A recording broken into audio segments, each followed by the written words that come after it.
All the trust and hope that we had worked so hard to rebuild had been shattered in an instant. I didn't know what to say or do.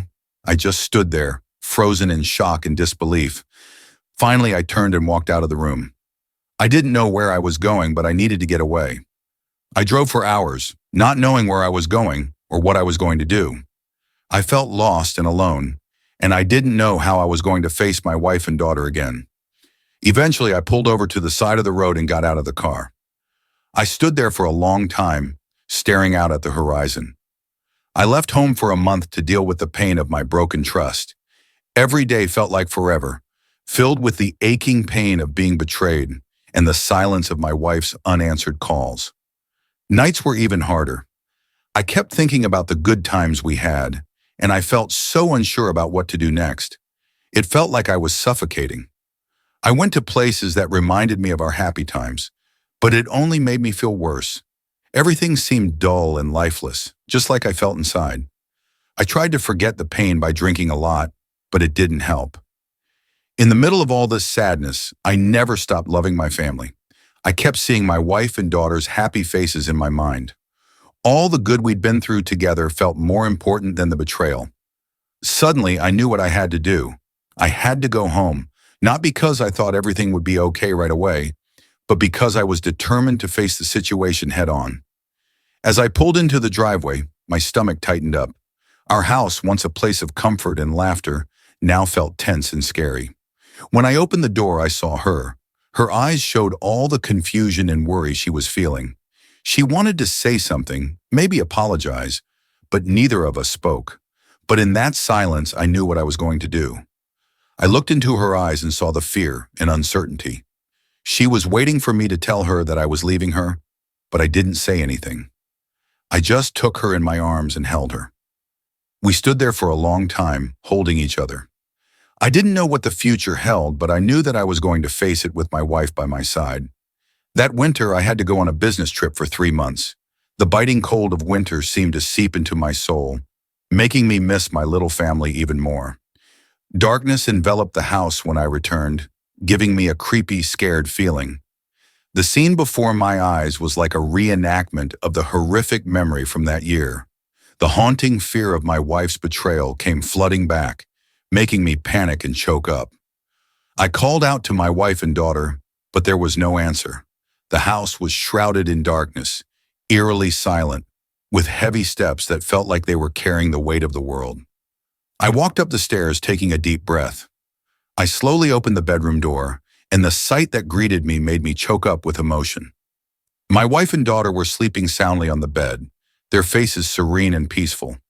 The soft glow of the nightlight added to the warm atmosphere of the room.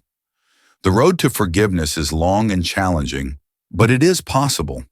We are committed to making our marriage work, and we are confident that we can overcome this obstacle. We are stronger together, and we will get through this together. Thank you for watching. If you haven't subscribed yet, please do so and hit the notification bell to stay updated with more shocking real-life stories happening around you. I chose to stay after her affair. Then came a betrayal I never expected. Am I the jerk? My wife has cheated on me multiple times, but I have chosen to forgive her. The best. Am I the jerk?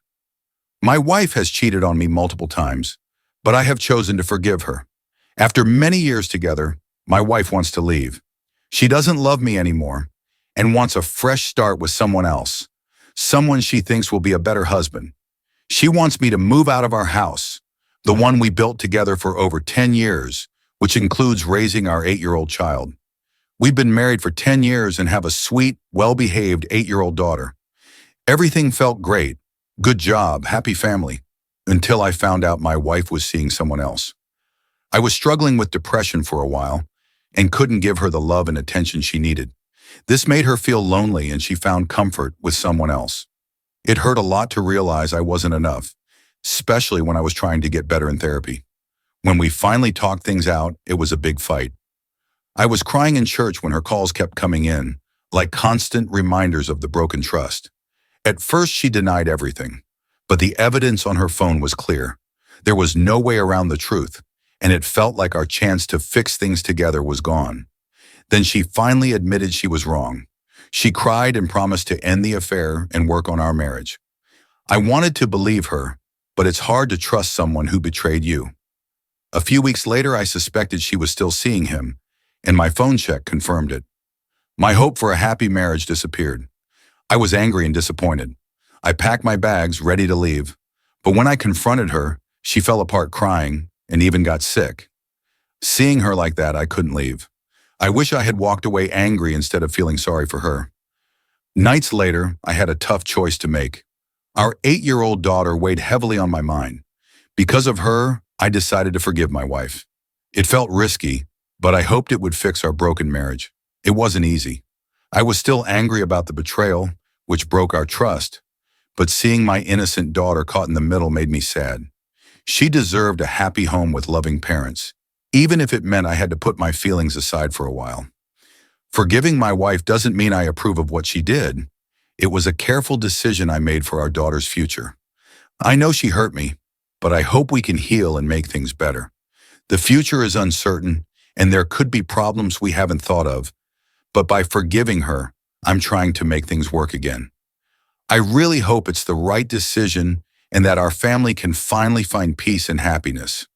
Things were getting better between me and my wife when I found out she'd been secretly talking to her old boyfriend, and it caused a lot of fighting and sadness. But we both wanted to fix our marriage, so we decided to try to trust each other again and fall back in love. One day I had to go on a work trip. I was supposed to be gone for a few days, but I finished my work early and came home sooner than planned. I was excited to surprise my wife and daughter. I imagined how happy they'd be to see me.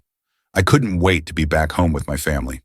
The house was creepy quiet when I opened the door. No answer came back when I called out for them. It felt weird, like a big empty hole had opened up in my chest, making me gasp for air. Every unanswered call from my wife echoed in the emptiness, adding to the growing fear in my gut. Finally, I found her in the bedroom. What I saw wasn't just a betrayal. It was like everything broke apart. My wife, all tangled in the sheets with another man, looked up at me surprised. But there was something else in her eyes too. Maybe defiance, maybe begging silently, that made me feel sick again.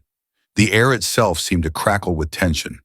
Hot, raw anger exploded inside me, fighting against the crushing feeling of loss. Our whole life together, all the whispered promises, the shared laughter, it all felt like a cruel trick compared to this. I wanted to scream, to rage, but a lump of despair stuck in my throat, taking away my voice. Right then, I was a mess of mixed-up feelings, the burning pain of betrayal, the smothering weight of a broken heart, and the bitter taste of shame. It was like a scene from a terrible dream, a nightmare so real it felt like it would scar me forever. He stood up and left. I calmly walked toward her. She turned to look at me and I saw the pain and guilt in her eyes. "I'm so sorry," she whispered. "What happened?" I asked, my heart pounding. She took a deep breath and began to tell me the truth. It turned out that she had never stopped seeing her ex-lover. She had lied to me about cutting off contact with him, and they had been meeting in secret all along. I felt like 1,000 knives were piercing my heart. The pain was unbearable.